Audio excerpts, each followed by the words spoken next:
कभी सोचा है कि एक ऐसी दुनिया कैसी होगी जहां डॉक्टर ये भी न देख पाएं कि किसी की हड्डी टूटी है या नहीं? ये कोई बहुत पुरानी बात नहीं है। तो आज हम बात करेंगे एक्सरे की अविश्वसनीय कहानी की, एक ऐसी टेक्नोलॉजी जिसने मेडिकल साइंस में क्रांति ला दी और अब विज्ञान के सबसे गहरे राज खोल रही है।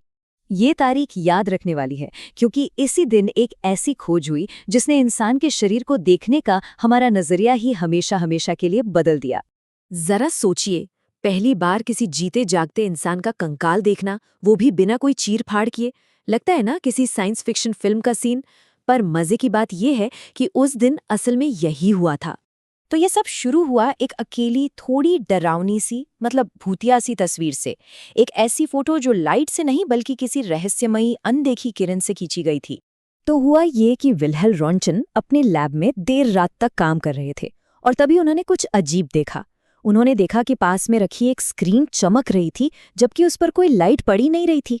तो बस अपनी उत्सुकता में उन्होंने अपनी पत्नी के हाथ को उस अनदेखी किरण के सामने रख दिया और जो नतीजा सामने आया वो था इतिहास का पहला एक्सरे। एकदम भूतिया सी इमेज जिसमें उनकी हड्डियां और शादी की अंगूठी सब साफ साफ दिख रहा था। ये किसी चमत्कार से कम नहीं था, सच में। तो देखिए, उस पहली धुंधली सी तस्वीर से लेकर आज की हाई डेफिनेशन मेडिकल इमेजिंग तक एक्सरे ने वाकई एक लंबा सफर तय किया है। पर एक अच्छा एक्सरे होता क्या है? मतलब इसको लेना क्या उतना ही आसान है जितना लगता है? शायद नहीं। देखिए, एक धुंधली तस्वीर से कोई सही बीमारी का पता तो नहीं लगा सकता है ना? बिल्कुल। इसीलिए डॉक्टर्स के पास एक पूरी चेकलिस्ट होती है ये पक्का करने के लिए कि हर एक्सरे एकदम परफेक्ट हो। और इस चेकलिस्ट को कहते हैं राइप, RIPE। तो R है रोटेशन के लिए, मतलब क्या मरीज एकदम सीधा खड़ा है। फिर आता है I, इंस्पिरेशन, क्या उन्होंने गहरी सांस ली है। फेफड़ों को ठीक से देखने के लिए ये बहुत बहुत जरूरी है। फिर P, प्रोजेक्शन, यानी किरणें सही एंगल से आ रही हैं या नहीं। और आखिर में E, एक्सपोजर, कहीं तस्वीर बहुत ज्यादा काली या बहुत ज्यादा सफेद तो नहीं हो। अब ये जो प्रोजेक्शन वाली बात है ना, ये बहुत जरूरी है। ज्यादातर चेस्ट एक्सरे PA व्यू में लिए जाते हैं। PA मतलब पोस्टेरो एंटीरियर, यानी किरणें पीठ की तरफ से सीने की तरफ जाती हैं। इससे होता ये है कि दिल का सबसे सही और सटीक व्यू मिलता है। लेकिन मान लीजिए कोई मरीज बिस्तर से उठ ही नहीं सकता, तब AP व्यू का इस्तेमाल होता है, मतलब एंटीरो पोस्टीरियर, आगे से पीछे की ओर। इसमें बस एक छोटी सी दिक्कत है, इसमें दिल अपने असली साइज से थोड़ा बड़ा दिख सकता है, जिससे कभी कभी गलतफहमी भी हो सकती है। तो ठीक है, अब हमारे पास एक परफेक्ट एक्सरे है। अब शुरू होता है डॉक्टर का असली काम, एक तरह से जासूसी का काम। और हाँ, हर अच्छे जासूस की तरह उनके पास भी अपना एक सिस्टम होता है। इस सिस्टम को अक्सर ABC अप्रोच कहते हैं, बल्कि ये H तक जाता है। A मतलब एयरवे, ये देखना कि सांस की नली साफ है। B से ब्रीदिंग और बोन्स, यानी फेफड़े और पसलियों की जांच। C है कार्डियक, मतलब दिल का साइज और शेप देखना। ये बिल्कुल एक सिस्टमैटिक खोज की तरह है, ताकि कोई भी छोटी से छोटी चीज भी नजर से न चूके। अच्छा, चलिए इसको एक असली उदाहरण से समझते हैं। बात करते हैं न्यूमोथोरैक्स की। सीधे शब्दों में कहें तो फेफड़े का पिचक जाना या सिकुड़ जाना। हाँ, सुनने में ये काफी डरावना लगता है, पर एक्सरे पर इसे पहचानना काफी आसान हो जाता है, अगर आपको पता हो कि देखना क्या है। और मजे की बात जानते हैं क्या है? डॉक्टर न्यूमोथोरैक्स का पता उस चीज को देखकर लगाते हैं जो वहां है ही नहीं। देखिए, एक हेल्दी फेफड़े में आपको खून की नसों की बारीक बारीक लाइनें दिखेंगी, लेकिन एक सिकड़े हुए फेफड़े में वो लाइनें गायब हो जाती हैं और उनकी जगह बस एक काला खाली हिस्सा रह जाता। पर एक्सरे की कहानी सिर्फ टूटी हड्डियों और फेफड़ों की बीमारियों तक ही सीमित नहीं है। नहीं, बिल्कुल नहीं।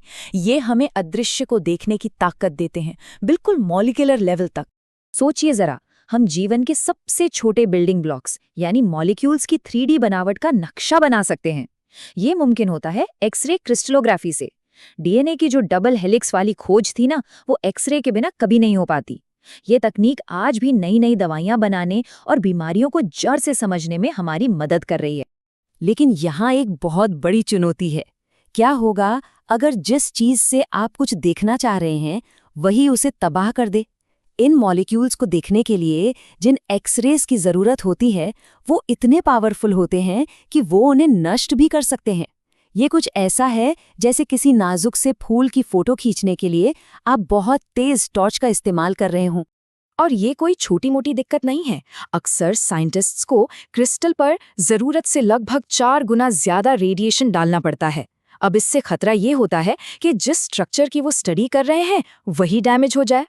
तो सवाल ये है कि किसी चीज को तोड़े बिना उसे देखा कैसे जाए? इसका जवाब वैज्ञानिकों ने एक बहुत ही अनोखे तरीके से निकाला है। आप इसे एक स्मार्ट फिल्टर की तरह समझ सकते हैं। ये करता क्या है कि ये एक्सरे बीम को एक खास तरीके से मॉड्यूलेट करता है, या कह लीजिए उसको एक पैटर्न देता है। इससे क्रिस्टल को नुकसान पहुंचाए बिना ही जरूरी जानकारी मिल जाती है।